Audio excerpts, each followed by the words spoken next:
메시지 3번에 왔는데요. 제목이 이제 부패함 없이 주 예수 그리스도를 사랑함인데 전체 제목을 먼저 좀 볼 필요가 있는 게요. 그리스도의 몸인 교회의 유기적인 건축을 위하여 주님을 사랑하고 서로 사랑함. 건축을 하려면 뭐예요? 첫째는 주님을 사랑해야 되고 두 번째는 서로 사랑해야 됩니다.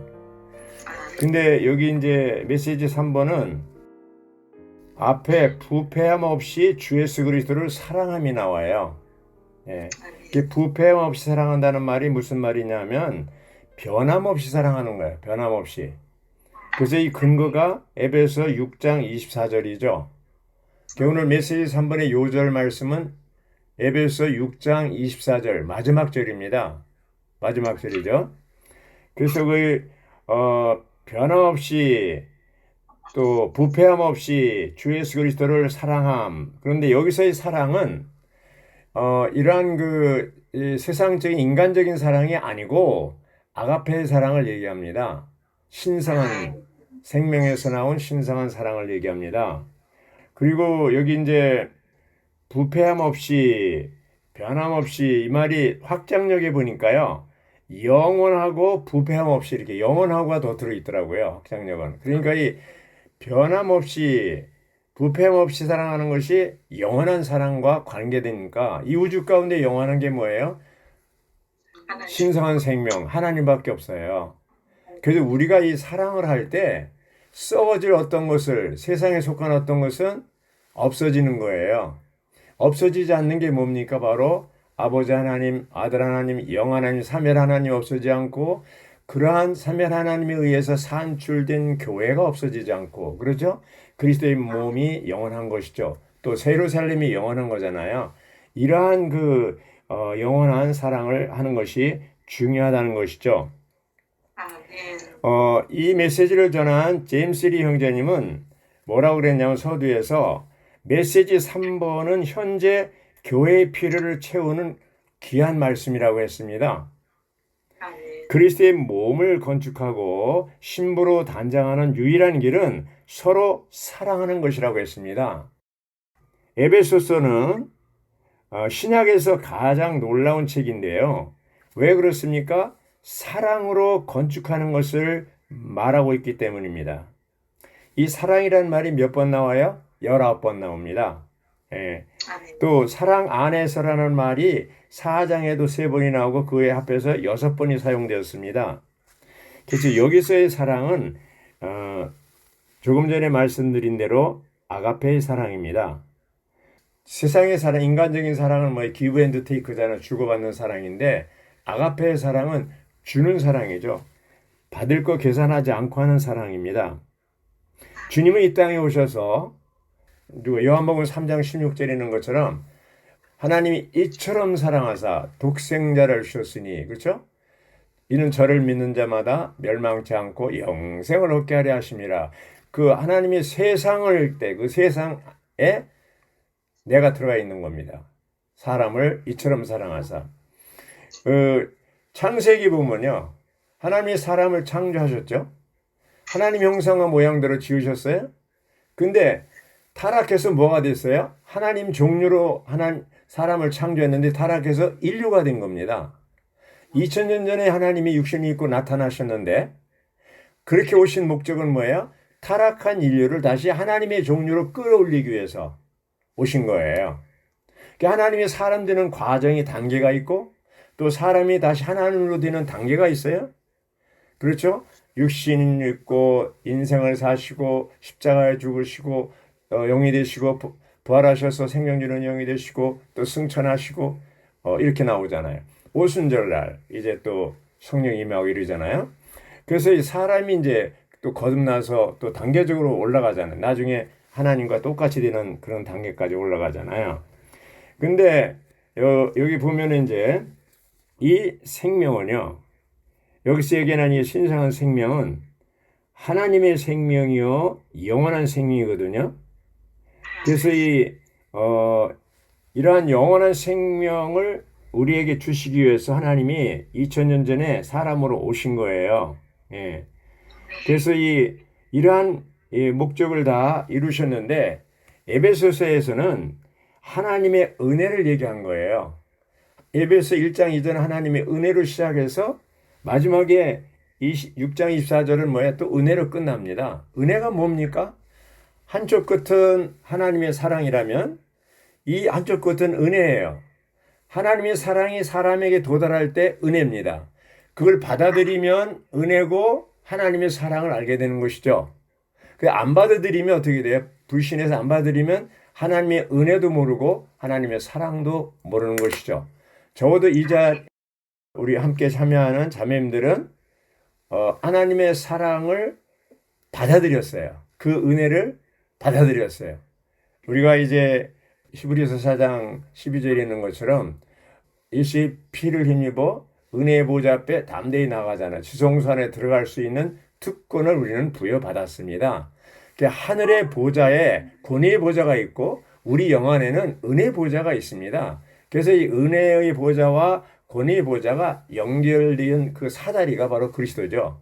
그래서 우리는 매일 이렇게 은혜의 보좌를 누릴 수 있는 특권이 있습니다. 그런데 로마자 1번을 보면요. 변함없이 진심으로 그러니까 부패함 없이 주님을 사랑하는 걸 얘기하고 로마자 2번은 교회의 사랑이 쇠퇴하려고 하고 있다는 것을 얘기하고 로마자 3번은 사역의 일과 영적인 생활에 대해서 언급하고 있습니다. 그래서 이제 제가 좀 자세히 로마자 1번부터 말씀드리겠습니다. 로마자 1번에 우리 주 예수 그리스도를 부패함 없이 변함없이 사랑하는 모든 사람에게 은혜가 함께하기를 바랍니다. 자, 에베소서 6장 24절의 마지막 절에 바울은 뭐예요? 변함없이 부패함 없이 사랑하는 모든 사람에게 뭐가 함께하기를요? 은혜가 함께하기를 바랍니다. 이렇게 했습니다. 근데 이게 이제 이 바울이 에베소서 쓸 때는 로마 감옥에 썼잖아요. 옥중서신이라고 그러잖아요. AD 64년경에 썼어요. 그런데 그 에베소 교회가 바울이 6장 24절에 이제 좀 약간 경고성 있는 이런 말씀을 한 거잖아요. 그런데 결국 사도 요한이 바모섬에서 계시록을 쓸 때 2장 4절에 뭐라고 그랬어요? 여러분이 첫째 가는 사랑을 버렸다고 그랬습니다. 에베소 교회 얘기하는 겁니다. 에베소 교회가 그 바울이 6장 24절에 경고성 있는 그런 말씀을 했는데 결국 26년이 지난 뒤에 90년경에 그 첫째 가는 사랑을 버렸습니다. 이것이 끝이죠. 교회의 하락은 언제부터 시작됩니까? 첫째 가는 사랑을 버렸습니다. 버린 것입니다. 그래서 너희가 어디서부터 떨어졌는가를 다시 주의하라고 그랬는데 회개하라고 그랬는데 어디서부터 떨어진 거예요? 결국 주님을 사랑하는 첫째 가는 사랑에서 떨어진 거예요. 거기서부터 문제가 생기면 다른 거 볼 것도 없어요. 자, 우리의 영적 생활에서 나 영적 상태가 제대로 됐냐 안 됐냐 이거를 점검하는 길은 뭐예요? 주님에 대한 나의 사랑이 어떤가를 보면 알아요. 오늘 아침에 한 젊은 부부가 아기 사진을 보내왔어요. 근데 제가 보기에도 진짜 너무 예뻐 아기가. 그래서 답변하기를 아기 참 예쁘다. 정말 귀엽다. 근데 그 보기만 해도 즐거울 거다. 그 주의사항 아기보다 주님보다 아기를 더 사랑하면 안 된다. 이렇게 한마디 해줬어요. 그 아이가 사랑스럽지만 그 선물이잖아요. 선물이 아무리 좋아도 아이를 주님보다 더 사랑하면 여기서부터 문제가 생기는 거예요. 자매님들 어떤 것이 있는데 정말 좋은 것이 있는데 사랑스러운 것이 있는데 그것이 남편이 될 수도 있고 자녀가 될 수도 있고 돈이 될 수도 있고 뭐 명예가 될 수도 있고 어떤 지위가 될 수도 있고 승진이 될 수도 있고 여러 가지 항목이 있을 거예요. 그렇죠? 그런 것들보다 주님을 더 사랑하는 것이 이게 핵심이에요. 여기서 문제가 생기면 그 다음은 볼 거 없습니다. 요한복음 21장에서 예수님이 베드로에게 그랬잖아요. 내가 이런 것들보다 나를 더 사랑하느냐. 이런 것들 뭐예요? 다 포함된 거예요. 그 동료들도 얘기하고 먹는 문제, 의식주 문제도 얘기하고 그렇죠. 그래서 이런 걸 볼 때 우리가 정말 이 사랑 문제가 나의 영적 상태를 체크하는 바로미터다. 그 A번을 보면요. 로마자 1번에 하나님의 목적을 이루고 하나님과 그분의 원수 사이의 문제를 해결하는 교회 생활을 하려면 우리에게 뭐가 필요해요? 은혜가 필요하다고 그랬습니다. 은혜가. 예. B번요. 은혜이신 주님에 대한 누림은 그분을 사랑하는 이들과 함께 합니다. 합당한 교회 생활을 하려면 부패함 없이 주님을 사랑해야 합니다. C번. 합당한 교회 생활을 하려면 부패함 없이 주님을 사랑해야 합니다.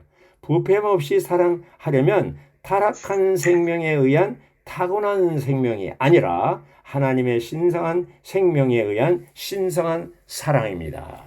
그렇죠? 자, 이제 로마서 2번으로 넘어갑니다. 바울이 에베소 사람들에게 보낸 서신의 마지막에 있는 축복은 장차 일어날 문제의 징조를 보여줍니다. 요한계시록 2장 2절부터 5절까지 해서 주님께서 책망하신 것에 나타난 것처럼 에베소에 있는 교회의 사랑이 쇠퇴하려 하고 있습니다. 쇠퇴하려 하고 있습니다. 지금 위험수에 가고 있는 거예요. A번 에베소 6장 24절에 있는 결론의 말은 은혜가 함께하기 위한 조건을 추가로 제시하는데 그것은 부패함 없이 주님을 사랑하는 것이다. 이 조건을 제시했어요. B번 에베소서는 은혜와 사랑의 관계를 강조합니다. 1장 2절, 4절, 3장 17절, 4장 2절, 15절부터 16절, 5장 2절, 6장 23, 24절 참고하시기 바랍니다. C번 에베소에 있는 교회는 주님을 사랑하는 일에서 실패했습니다. 바로 이러한 실패가 역대로 교회가 실패했던 주된 이유입니다.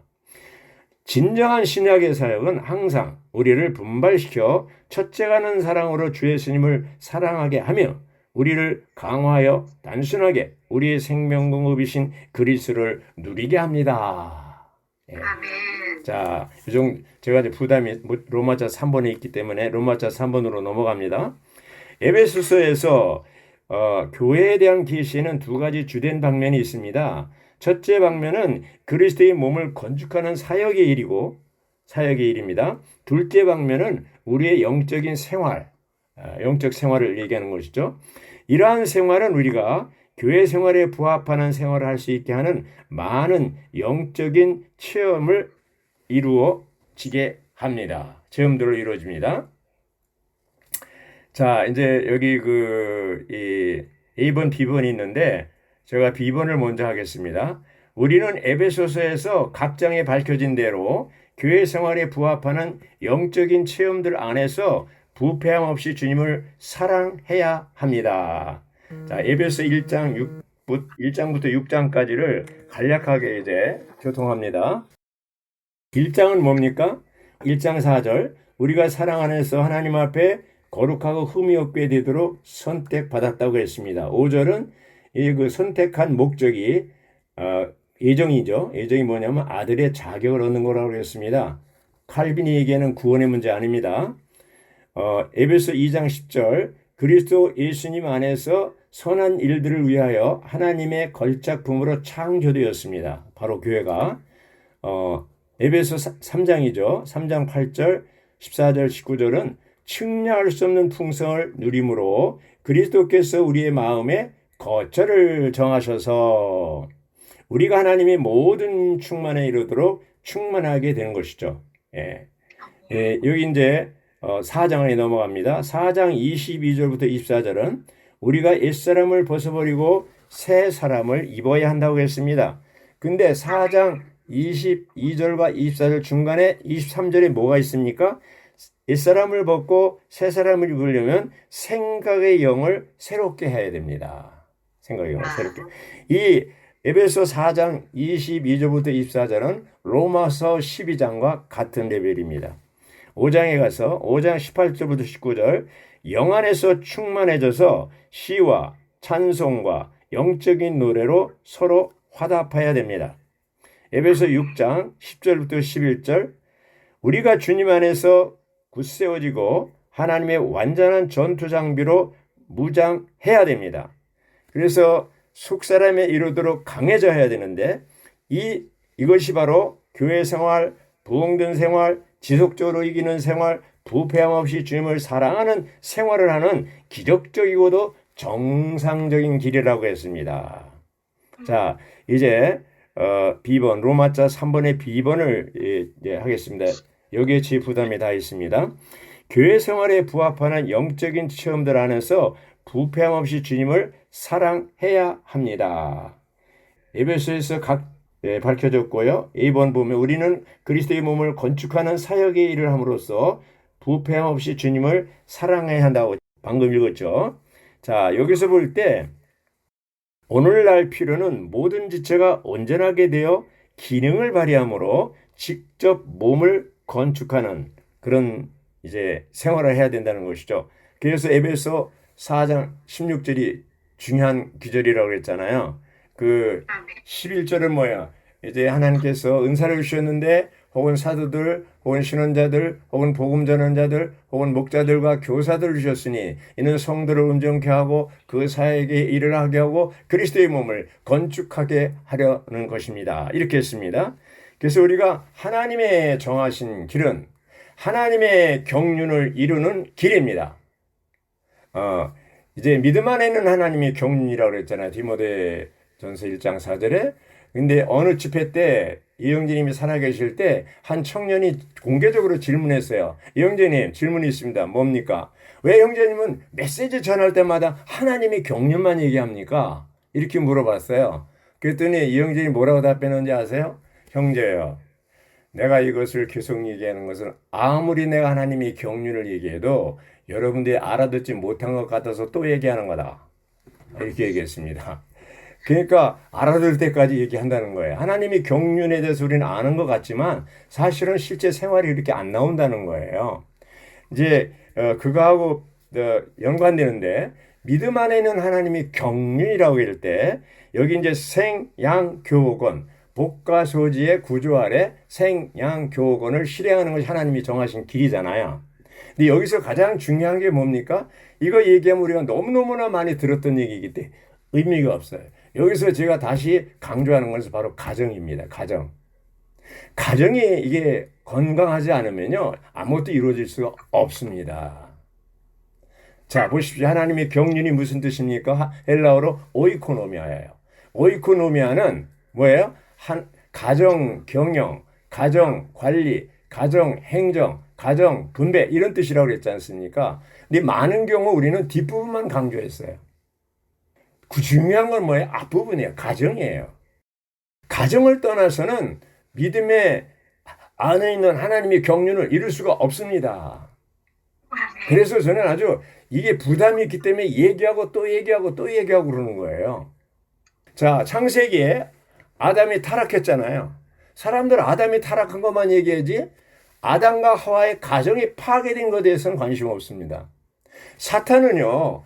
아담이 타락하게 했을 뿐 아니라 아담과 하와의 가정을 파괴시킨 거예요. 오늘날도 사탄은 계속 이제 가정을 파괴시키고 있습니다. 홍영재님 보내주신 그 사진 하나 좀 보여줄 수 있어요? 자, 여기 재미있는 사진이 있는데 마귀가요. 코로나19로 모든 교회를 문 닫게 만들었다. 이렇게 얘기하니까 하나님 뭐라 그랬어요? 나는 각 가정을 교회로 만들었다. 아멘. 재밌죠? 그래서 이걸 어떤 자매님이 저한테 보내줘서 이거 재미있다. 예, 이렇게 해서 소개해드린 겁니다. 자, 이 가정이 왜 중요하냐면요. 하나님은 가정을 가장 귀하게 여깁니다. 오순절날 성령이 임할 때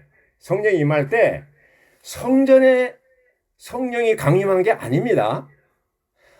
집 전체 가정에 성령이 임한 거예요. 어떤 가정입니까? 마가의 다락방입니다. 그 120명이 10일 동안 묵어서 기도했던 바로 그 가정에 성령이 임한 겁니다. 그러면 이 오순절날 교회의 시작이 예루살렘 교회의 시작이 가정에서부터 시작했어요? 성전에서 시작했어요? 가정에서부터 시작한 거예요. 이걸 잊지 마십시오. 가정에서 시작된 거예요. 그래서 가정 관리, 가정 경영, 가정 분배, 가정 행정 이것이 나오는 거예요. 하나님이 경륜을 이루려면. 하나님이 경륜이 뭡니까? 하나님이 사람 되시면 신격에서는 아니지만 생명과 본성과 표현과 기능 면에서 사람으로 하여금 하나님 되게 하는 거잖아요. 이게 어디서 이루어집니까? 가정에서 이루어지는 겁니다. 가정에서 복음을 전하고 가정에서 목양을 하고 가정에서 가르치고 심지어는 가정에서 지역 집회하는 것도 있습니다. 대만에 대북교회 13집회소가 있는데 대북교회 13집회소는 대북에 이제 15,000명가량 돼요. 성도들이. 그리고 100개의 집회소가 있는데 1922년부터 금년 2022년까지 100년을 기념해서 금년까지 100개 집회소를 했어요. 근데 그 중에 3분의 1이 대북 13집회소로부터 확장된 거라고 했습니다. 왜 그렇습니까? 그들은 철저하게 가정 중심의 사역을 했습니다. 가보신 분들은 다 알지만 심지어는 지역 집회도 가정에서 했어요. 우리도 그런 적이 있습니다. 서울에서 1985년에 이제 강남에서 5집회소 개척을 위해서 이사 왔을 때 두 가정이 이제 5천만 원 주고 2층 집을 얻었어요. 거기 2층에 한 120명 모일 수 있는 마가의 다락방 같은 집이 있었는데 그 집에서 17명이 시작해서 3년 만에 180명이 됐습니다. 10배의 열매를 얻은 거예요. 왜 그렇습니까? 그걸 자랑하려고 지금 얘기하는 게 아니라 가정에서 모일 때 축복이 있다는 거예요. 성령이 운행하는 이 통로가 가정이에요. 그래서 그 다음에 사도행전 2장에 보면 42절, 46절 쭉 보면 초대교회들은 뭐예요? 이 집, 저 집에서 모였습니다. 이 집, 저 집이 뭐예요? 가정 아닙니까? 때로는 성전에 모였는데 전체 모일 때는 성전에 모였어요. 그거는 이제 섞이기 위해서 모였겠죠? 그러나 AD 70년 이후부터는 성전이 파괴된부터는 없어요. 이제 이 집, 저 집에서 모였습니다. 사도행전 28장에 보면 바울이 예수의 몸으로 로마에 갔습니다. 근데 그가 이제 자유를 얻어서 새 집입니다. 2년 동안 복음을 전해서 하나님의 왕국에 대한 복음을 전했어요. 왕국에 대한 복음을 전했는데 아무도 막는 사람이 없었어요. 가정에서 사람들을 초대하다가 진리를 가르친 거예요. 왕국 복음을 전하고 목양하고 가르친 거예요. 가정에서 한 겁니다. 가정에서. 바울이 이 가정에서 한 이것이 가정에서 가정으로 거기에 가이사의 사람도 얻었다고 했습니다. 가정에서 가정으로 가정이 가정을 낳고 집이 이렇게 했을 때 그것이 전 로마 제국을 나중에 삼키게 된 겁니다. 그런데 사탄이 이 가정을 이제 가정에서 퍼지는 확장되는 놀라운 복음의 역사를 막기 위해서 어떻게 했는지 아십니까? 가정에 있는 교회를 분리시켜버렸어요. 성당으로 옮겨버렸어요. 가정에 있는 교회를 성당으로 옮겨버렸어요. 서울계 교회 소식에 보면요. 아주 중요한 캐치프레이즈가 있는데 여기에 보면 세 가지가 있어요. 복음을 생활 안으로, 진리를 성도 안으로, 교회를 가정 안으로. 어디로요? 가정 안으로. 이게 중요한 겁니다. 사탄은 교회를 분리시켰어요. 가정에서. 주의 회복은 뭡니까? 다시 교회를 가정 안으로 합쳐져야 됩니다. 가정에서 교회가 분리되고 성당으로 교회가 나가고 예배당으로 가고 이렇게 가버린다면 어떻게 돼요? 거기에서 니골라당이 나오고 이중생활, 상준생활이 나오는 겁니다. 가정에 교회가 있는 것이 정상입니다. 바울이 빌립보에 가서 복음을 전했을 때 이제 빌립보 간수의 가정이 다 구원받았습니다. 또 루디아의 가정이 다 구원받았습니다. 브리스길라와 아굴라의 집에 있는 교회, 눈바의 집에 있는 교회, 아키포의 집에 있는 교회가 다 가정이 있었습니다. 초대교회는. 그런데 지금은 우리 천주교의 영향을 받고 이런 개신교의 영향을 받아서 우리가 집회수가 필요하긴 해요. 어떻게 필요하냐? 섞임과 교육과 훈련을 해서 필요해요. 중요한 건 뭐냐면 너무 집회수만 모이려고 하지 말라는 거예요. 가정이 중심이 돼야 돼요. 가정이. 3년 동안 코로나로 여러 가지 정말 교회는 많이 손해봤습니다. 그러나 주님의 긍휼로 우리 가정은 코로나 개의치 않고 계속 사람들 초대하다 접대하고 목양하고 양육하고 다 했습니다. 사람 얻었습니다. 침례줬습니다. 저는 85년부터 이런 하나님이 정하신 길에 대한 이 하나님의 경륜을 이루는 길이 하나님이 정하신 길이다. 그것이 뭐냐면 생양교건이다. 이걸 아주 철두철미하게 조성되어 있기 때문에 여러 사람 모아놓고 보험집회 좋아요. 보험집회 많이 해봤어요. 저도 해봤지만 남는 게 없어요. 진짜 남는 건 어떤 사람인지 아십니까? 1대1로 가정에서 보험 전화가 얻고 가정에서 목양하고 가정에서 가르치고 이런 사람들이 남는 거예요. 그게 귀찮아요. 사실 가정 연다는 거요. 그건 다 귀찮아요. 다 사람들은 자기 가정 열고 싶은 마음이 하나도 없어요. 저도 마찬가지예요. 그렇지만 이 길이 하나님이 정하신 길이기 때문에 이 길을 가지 않으면 죽는다. 살 길은 이거밖에 없다라는 확신이 저에게 있기 때문에 여러 가지 어려움이 있어도 아파도 이렇게 가정을 열고 생활하고 있는 겁니다. 자매님들, 주님이 오셔요? 주님이 곧 오신다고 해요. 우리가 주님 앞에 서게 됩니다. 주님 앞에 서요. 그때 우리가 이제 어떻게 하겠습니까? 저는 참 마음이 아픈 게 있어요. 짝가정들이에요. 교회 안에. 혼자 생활하는 거예요. 여러 가지 이유가 있죠. 믿지 않는 남편과 결혼했기 때문에 이제 그럴 수도 있고 또 교회 생활을 하다가 결혼할 때 약속하기를 결혼하면 내가 이제 교회 생활을 잘할 거라고 얼마 동안 있다가 이제 그만해. 약속 어긴 거죠. 남편이 약속 어긴 거죠. 그러다 보니까 이제 이 자매님들 이것이 제일 무서운 거예요. 뭐가 무서우냐면 남편이 교회 생활 안 하는 게 편하게 생각하면 안 됩니다. 심지어 어떤 사람은 뭐 그냥 제가 잘못 생각할 수도 있지만 남편이 교회 생활 안 하면 자기가 세상을 누릴 수 있는 그런 어떤 그 영역이기 때문에 회복이 안 되길 바라는 사람이 있는지 모르겠어요. 아니에요. 부부는 동반자들이에요. 부부는 함께 생활해야 됩니다. 솔로몬이 시골 처녀를 위해서 어떻게 했습니까? 이제 술람미로 만들었지 않습니까? 아가서 6장 13절이 그 중요한 기절이에요. 술람미가 된 거잖아요. 그리고 나서 7장에 가서 함께 동역하잖아요. 예, 꽃마을이 터졌는지, 꽃술이 맺었는지, 포도원에 가서 함께 동역하고 일하잖아요. 그 부부가 함께 하는 거 아닙니까? 부부가 뭡니까? 동역하는 거예요. 영과 혼과 몸 세 방면에 동역을 해야 돼요, 부부는. 어떤 형제님이 저한테, 아유, 어떻게 부부가 기도를 합니까? 이래요. 그래서, 아니, 부부가 같이 기도 안 하면 누구하고 기도합니까? 예.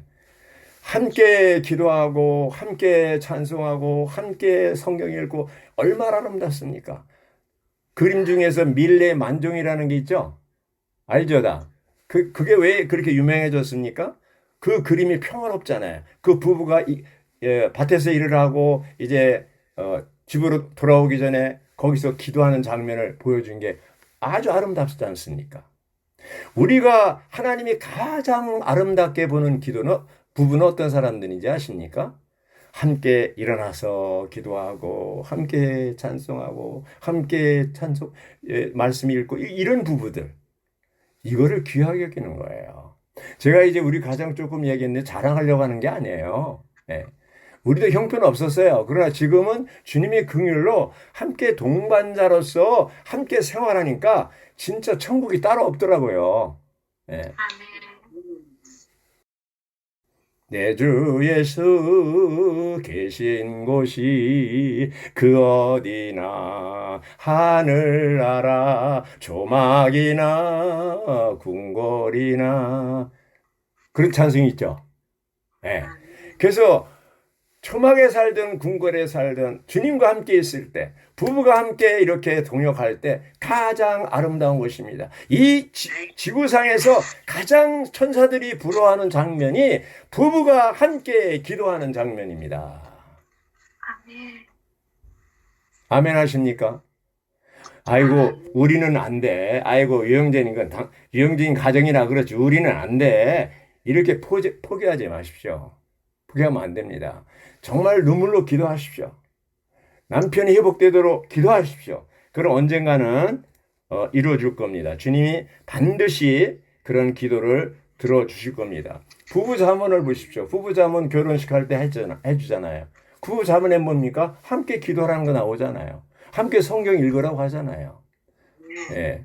우리가 정말로 가장 지금 우리가 관심을 두고 갖고 해야 되는 그것이 바로 가정입니다. 모든 문제의 그것이 가정에서부터 생기는 것이죠. 문제가 잘못된 가정부터 나오는 거예요, 문제가. 그것이 사회 문제가 되는 거 아니고 교회 문제가 되는 거 아닙니까? 그러나 우리는 한 가정 한 가정이 정말로 귀합니다. 하나님은 가정을 귀하게 여기고 가정이 건축되기를 바랍니다. 그러나 사탄은 어떻습니까? 가정을 파괴하려고 하는 거예요. 자, 보세요. 이 동성결혼, 동성연애, 이것이 뭡니까? 가정을 파괴시키는 거 아닙니까? 예? 성소수자, 이 법을 통과하려고 하는 그게 다 바로 가정을 파괴하는 것들이에요. 그렇게 무서운 시대에 우리는 살고 있는 거예요. 가정을 우리는 지켜야 돼요. 아주 눈물 흘리면서 지켜야 돼요. 우리 가정에서 아이들이 보호받게 해야 되고, 교회가 이렇게 바리케이트를 치고 이 형제자매들 보호해야 됩니다. 한 가정 한 가정이 하나의 성이 되어서 지켜야 됩니다. 동산이 되고 성이 되어야 됩니다. 아멘. 여기까지 하겠습니다.